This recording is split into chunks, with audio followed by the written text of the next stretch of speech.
Chapter 14.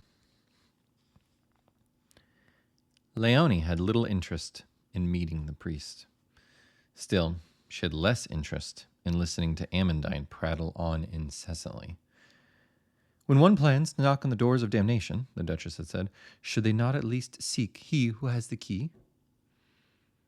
And so Leonie stood at the door of what appeared to be a bundle of driftwood assembled into an imitation of four walls. Her shawl held tight around her neck to ward off both the chill of the wind and the eerie feeling that this wretched town gave her. For the third time, she checked the sigil above the door. This simply could not be the town's sanctuary. She hardly considered herself pious. Her brother Bastian had always been the Holy One. But even she understood the disgrace it was to have the Order of Deos housed in a ramshackle hut. The magistrate will need to go. Milady, Thibault leaned close to her ear, though his attention was firmly on the street behind them. It may be best if we move inside. Leonie gave a quick glance over her shoulder, letting her eyes graze over the 24 other pairs staring back at her. Predictably, a crowd had formed. She could not hear any one thing being said, of course, but a crowd had its own kind of language, its own way of communicating and making its intent known. A lifetime in the public eye, and she had grown rather good at listening to the language of crowds.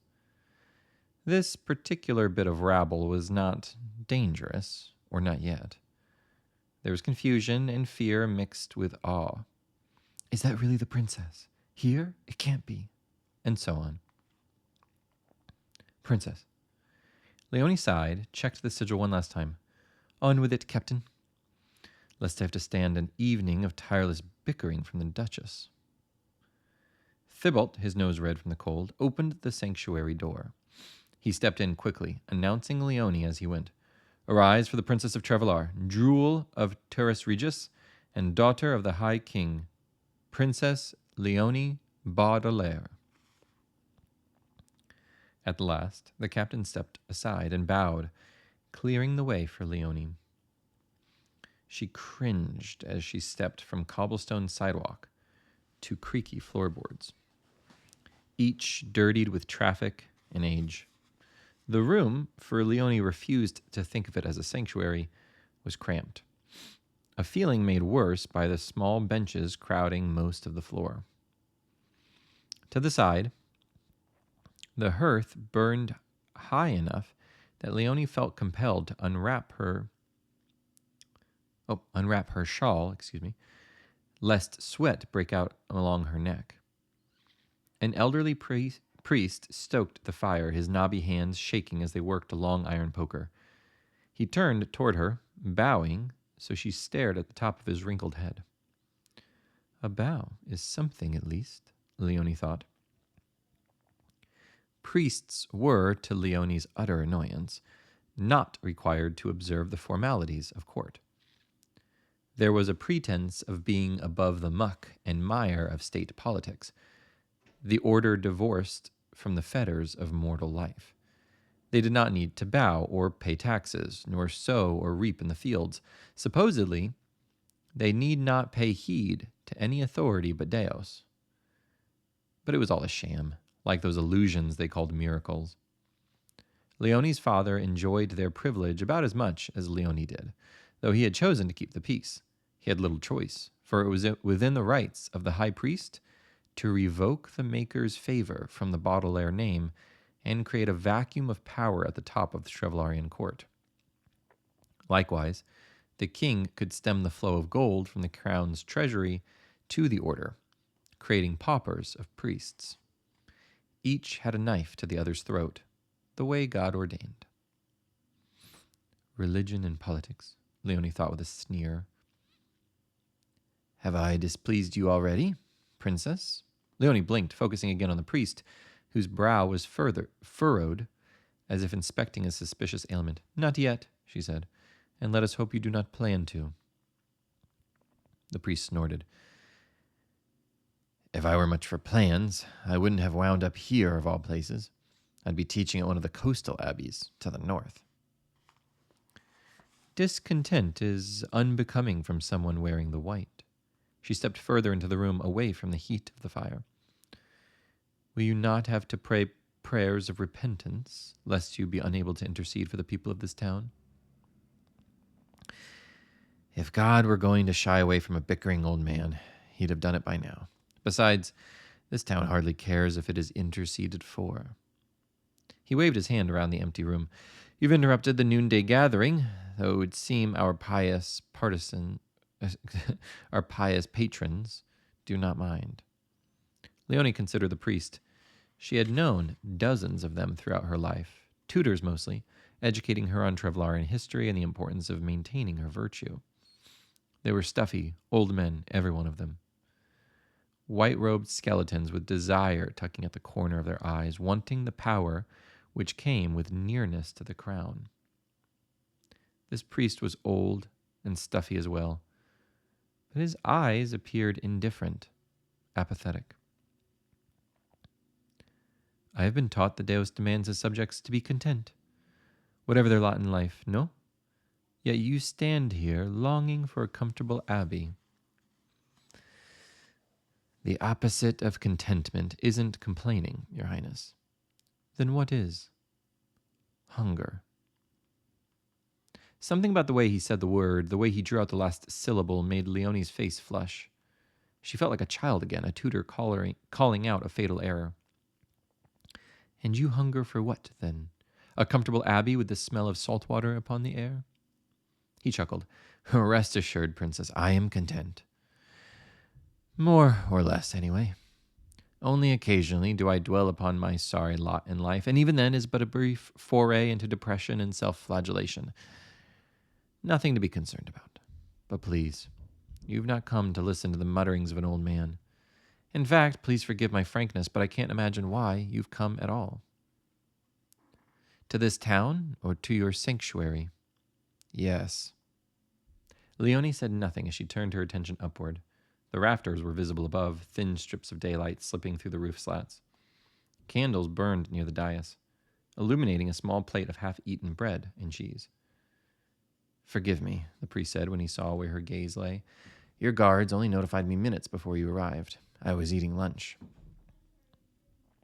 In the sanctuary? Do you think God will mind? A touch disrespectful, no? Deus grew the wheat for flour, blessed the cows with milk, and then curdled it for cheese. After all of that, I doubt he would begrudge his servant a meal in his presence. Leonie waved a hand dismissively. This was already an utter waste of time, and she turned to leave. And then, sudden and unbidden, a thought crossed her mind. She looked at the priest. Nothing will touch it. Your Highness? The food. Leonie was looking around again, this time her eyes searching for clues. Nothing will touch your food. Well. His eyes furrowed for a brief moment, then realization dawned. Ah, you mean pests. A problem elsewhere, certainly. They say that in Turris Regis, even your mice have mice, and your fleas have fleas. But no, not here. On this edge of the world, our scraps are safe from all but time. There's little in the way of pests, which is rather wonderful silver lining, I suppose. And that was when Leonie noticed it, or rather realized what was missing. In the corners and above in the rafters, there were no cobwebs. Even the spiders have been lured into the Vromia, then? The priest nodded. A million little miracles keep our ecology alive. Somehow, flowers bloom and seed spreads without all the insects, birds, or rodents. Scholars have occasionally arrived to study this stretch of mystery, though perhaps the foremost scholar is also our local bartender, if you can imagine it. Leonie could not. What was your name? Evenwald, Your Highness. And which sect do you come to watchful from, Priest Evenwald? Which abbey oversees the souls of those this far from the heart of the kingdom? Evenwald was quiet for a time, giving up poking at the fire to simply stare. When he turned to Leonie, his face was red from heat. The Arison Abbey, has been charged by the order to oversee the protection of Watchful. Arison. Leonie rolled the name around in her mind. It tasted familiar, known, but she found it hard to place. It is an old sect, is it not? Very old, Your Highness. Yes, Leonie nodded. It was coming back to her now. Heretical, no? You were brandished traitors during the cleansing for opposition to the war with Velek, I believe? I was not branded a traitor, as it was a touch before even I was born. Evenvald frowned. But what you say is true. The monks of Arison did not condone the war. It was more than that. Rather recently, in fact, I read Father Pinochet was burned alive for harboring enemy soldiers. The monastery was a field hospital for the enemy. Evenvald twitched. Our monastery has stood as a refuge for all. Velek lay beside Trevlarian soldiers in our infirmary beds. That is aiding the enemy during a time of war, no less. I would like to remind Your Highness that the monastery was purged and established anew decades ago. Oh, do calm down. I am not threatening to throw you into the flames, unless, of course, you have wounded Yelmes resting in your infirmary. Emenvald snorted. I would prefer you not jest about the flames. If only I were jesting. Kathraka has opened its maw again. Demons roam our land, and your god seems to have little to say. Leonie dropped her hand to her side, wishing her blade hung there. She hated talking about the Yelmes without steel nearby to ward off the memories. The priest said nothing, only looked at her, eyes searching her face as if trying to detect a lie. Eventually he turned and trudged up toward the small plate at the front of the room. Your brethren tore their robes when they heard the news, Leonie said, eyes narrowing on the priest's back. You hardly seem surprised. Those in Turris Regis ripped their splendid finery, did they? I'd have paid to see that. But no, I can't say I'm all that surprised, nor am I caught off guard by this turn of events. Our sect has been preparing for this day for many long years. Evenvald raised his voice so Leonie could hear him over his shoulder. It would be more troubling if I were surprised. Leonie faltered. Do you mean to say you knew the Yelmes would return? I mean to say that the head of our order tended to Velek wounded centuries ago because he believed Kathraka would burst forth once more. But before he died, Father Pinochet charged the monks and priests of Arison to stay vigilant, and we have. Vigilant for the return of demons. I'm not sure the demons have ever left, Your Highness. But for the return of the Yelmes, we have watched. Evenvald sat down and lifted a wedge of bread and tore it between his bony fingers. The land of darkness is far to the west, Leonie spat. It is little wonder you've missed the signs. More warning would have been appreciated, even from heretics. Evenvald raised an eyebrow. Who said we have missed the signs? We saw them. I saw them. Letters were written, messengers sent. The high priest was too stubborn to listen. Aletus would have had to admit his position was not as comfortable as he would have liked. Leonie stepped forward. How could you have known? How could anyone have known? You need not. Wow. Let me try that again. One need only learn the signs, Your Highness. If you hear the bell tolls, you can be sure someone stands below tugging the rope. If the fishing rod bends, something surely is caught on the line. Two things need only to be connected for the signs to become clear. Leonie's head spun, and she leaned a hand against one of the nearby pews. Speak plainly, priest. My patience runs thin these days. Evenvald spread his hands wide. I suspect I know why you are here, Princess Leonie. You seek what lies inside the wood, yes?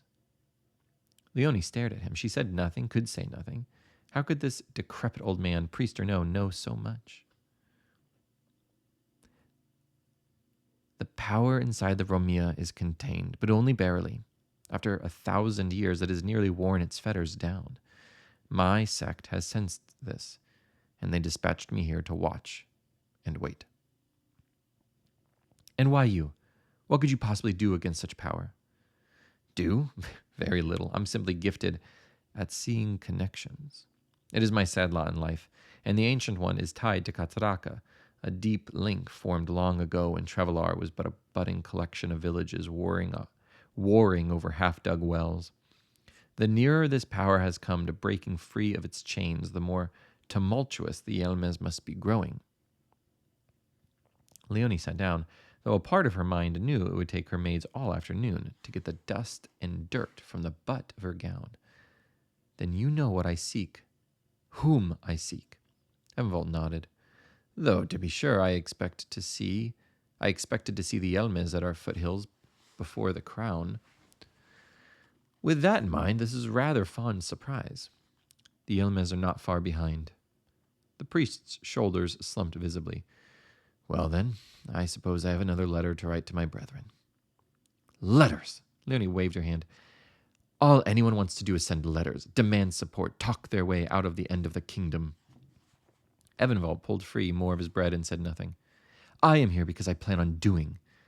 The power contained in the Romia will be mine, and with it I will do what was done 1,000 years ago in the last Epoch War. I will open up the ground and have it swallow the Yelmes whole, filling the earth with blood until my kingdom is safe once more. I will not stand by and send letters or talk any longer. I sympathize with your plight, surely, and I'm prone to agreement. However, it does beg a certain question. Why are you here now, speaking with me? Leonie stood, waving a hand in annoyance. Duchess Amandine of Worcester advised I come and receive the Maker's blessing. Foolishness, of course, but less foolish than listening to the woman send barbs my way all evening. She is a wise woman, then, this Duchess of Worcester. She seems to think so. Leonie turned for the door. Surely, she knows I would refuse. Excuse me. Leonie stopped and turned back around. Refuse the crown. Refuse to bless your endeavor, at least. It's more than foolish, your highness. It is heresy. And this coming from a heretic. My sect was cleansed. Cleansed and then quarantined off into the furthest reaches of the kingdom. Entrusted with guarding the order's greatest secret. Starodavna. Evenvold bowed his head, his voice low. If you were not of the crown, I would not be permitted to let you leave. Excuse me. Evenvold bowed his head, his voice low. If you were not of the crown, I would not be permitted to let you live. Leonie coughed out a laugh, though Thibault moved forward and drew his sword. Peace, Captain, Leonie said, though she did not order him to sheath his weapon. So this is how such a wild thing has been left to flourish in our kingdom, with nothing but rumors making their way to the capital? The order has a heretical sect of spies and assassins, yes? Most of our work is done in misdirection, the priest said, resting his hands on this to his side, palms up. But we are careful about the caravans allowed through, the travelers and scholars permitted in or out. All to keep the secrets of the Romia contained, to keep fools from attempting to take it for themselves. Leonie glanced at the priest. Do you think me a fool? She glared at the priest. Do you think me a fool? Evenvold chewed on his next words, his jaw working left and right. You are of royal blood. I am bound not to interfere with your plans, for the high priest has deemed your family appointed by Deus to rule this kingdom. But I beg of you not to attempt to enter the wood. Stay here, defend this place from the Yelmes, who would also seek this power. I shall send for reinforcements from my order, and together it shall be possible to hold this line. Hold the line, Leonie said, her lips and voice sneering. You expect so little of me. How many thousands will die elsewhere in the kingdom while we sit here trying to hold this line? All while your secret power lays dormant and within reach? No. I refuse passivity and weakness. I am a Baudelaire. I will enter the Romia. I will tame whatever power is within for my purpose. This is my will, and I shall have it done. Evenvold rose to his feet, but Leonie did not wait to hear any more. She turned, marched through the sanctuary's poorly hung door, slamming it behind her hard enough for the whole building to shudder.